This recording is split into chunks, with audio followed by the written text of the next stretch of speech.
No one understands how Petra was really built. In the middle of one of the most unforgiving deserts on Earth, an entire civilization carved a city directly into the mountains, not built with bricks, not assembled with stone blocks, carved, temple by temple, tomb by tomb, hall by hall, straight into solid rock.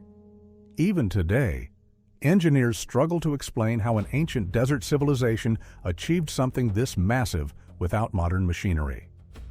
Because Petra was never supposed to exist, and yet, hidden between the mountains of southern Jordan, protected by narrow canyons and surrounded by deadly desert, an empire rose from the stone itself.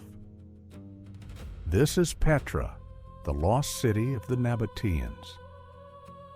And the deeper archaeologists investigate it, the stranger it becomes.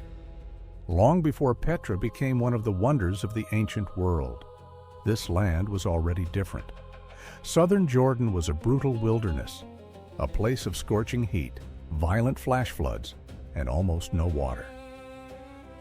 To most ancient travelers, this region looked completely useless. Jagged cliffs, endless sandstone, narrow canyons, dry valleys, a dead land. But the Nabataeans saw something else. They saw protection. The mountains formed natural walls. The twisting canyons acted like defensive tunnels. Entire armies could become trapped inside them. And hidden beyond those narrow passages lay secret valleys impossible to detect from the outside. Nature itself had created a fortress. But Petra's greatest advantage was not the stone. It was location. In the ancient world, wealth moved through trade routes: frankincense from Arabia, spices from India, silk from the East. These goods were worth fortunes, sometimes more valuable than gold. And nearly all of them passed through the desert. The Nabataeans realized something extraordinary. Whoever controlled the desert routes controlled the flow of wealth across the ancient world. At first, the Nabataeans were not builders. They were nomads, desert tribes who mastered survival in places where others died within days. They knew hidden water sources, secret caravan paths, the rhythms of the dunes. Unlike Rome or Greece, they avoided permanent cities. Because permanent cities could be conquered, mobility was survival. But around the 4th century BCE, everything changed. The Nabataeans discovered that controlling trade was more powerful than conquering territory. Instead of building armies, they built networks. Instead of invading kingdoms, they controlled movement. And eventually, they chose Petra as their hidden capital.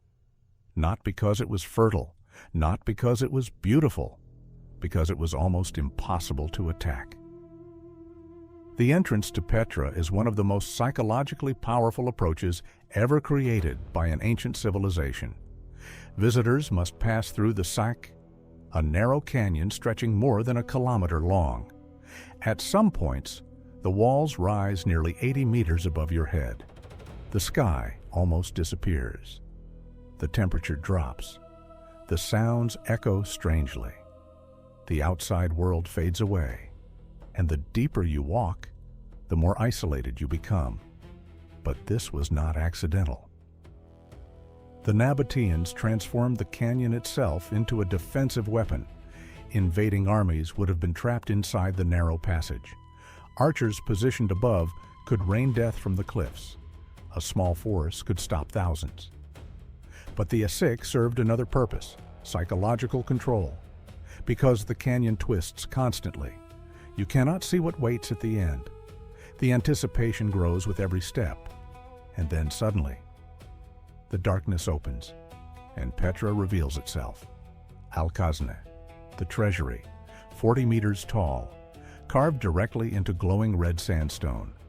Even modern visitors struggle to process the sight. Because it does not look constructed, it looks impossible.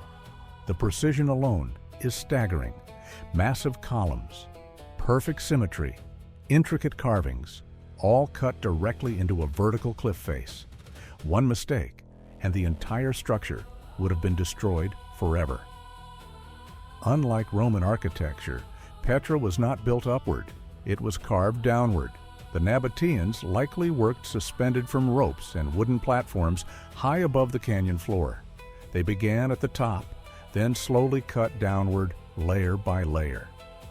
This required terrifying precision. Once rock was removed, it could never be replaced. Every column, every chamber, every decorative detail had to be visualized perfectly before the first cut was made. Petra was not architecture, it was sculpture on a geological scale. But stone alone could never sustain a city.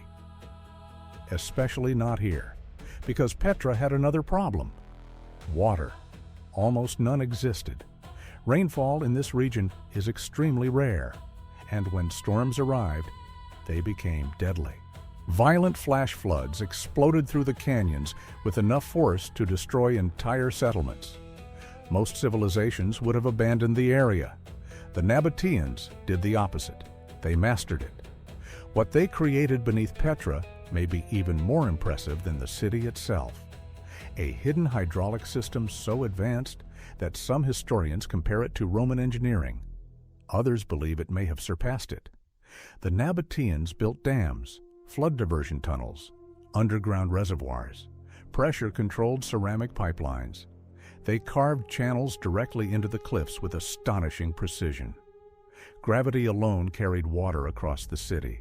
Nothing was wasted. Sedimentation basins purified the supply. Underground cisterns stored enormous reserves.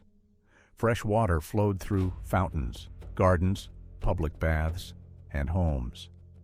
In the middle of the desert, while travelers outside Petra struggled to survive, the Nabataeans created an artificial oasis. This changed everything, because water meant power. Petra could support tens of thousands of people, massive camel caravans, trade operations on an imperial scale. The desert became their weapon. Only the Nabataeans understood how to survive inside it, and that made them rich beyond imagination. Soon, Petra became one of the most important trade capitals on Earth. The markets were filled with goods from every direction of the known world: Chinese silk, Indian spices, Arabian incense, Roman glass. The city became a crossroads of civilizations, and every caravan paid taxes to the Nabataeans. Every shipment increased Petra's wealth. Every passing trader strengthened the kingdom. That wealth transformed Petra into something extraordinary. Massive tombs appeared across the cliffs. Temples rose from the mountains. Monuments covered entire canyon walls. High above the city, the royal tombs dominated the landscape like giant stone sentinels. At sunset, the cliffs glowed blood red. The entire city looked alive. But Petra was not only a commercial empire, it was deeply spiritual. The Nabataeans believed the divine existed within the stone itself. Some of their oldest sacred symbols were simple carved blocks called beetles, not statues, not human figures. Sacred stones representing divine presence. To them, the mountains were alive. Carving the cliffs was not merely construction, it was devotion. This connection between religion and stone shaped the entire city. Temples blended into cliffs. Sacred spaces overlooked the valleys. High places of sacrifice were carved onto mountain peaks. Even reaching them required exhausting climbs. The journey itself became part of the ritual. At the center of Petra stood the Great Temple Complex, a massive structure covering thousands of square meters. Here, religion, politics, and commerce merged together. Petra was no longer a hidden refuge. It had become a true civilization. The city even possessed something remarkable for the ancient world: social balance. Evidence suggests Nabataean women held unusually high status compared to neighboring cultures. Women owned property, inherited wealth, conducted business. Some even appeared beside kings on coins. In many ways, Petra was centuries ahead of its time, but no empire lasts forever. In 106 CE, the Roman Empire annexed Petra. At first, little changed. The Romans expanded roads, added their own architectural elements, integrated Petra into the empire. But slowly, the trade routes shifted. Rome began favoring northern routes and maritime transport. Caravans started bypassing Petra. Its economic power weakened. Then disaster struck. A series of devastating earthquakes shattered the city. Temples collapsed. Cliffs fractured. Most importantly, the water system failed.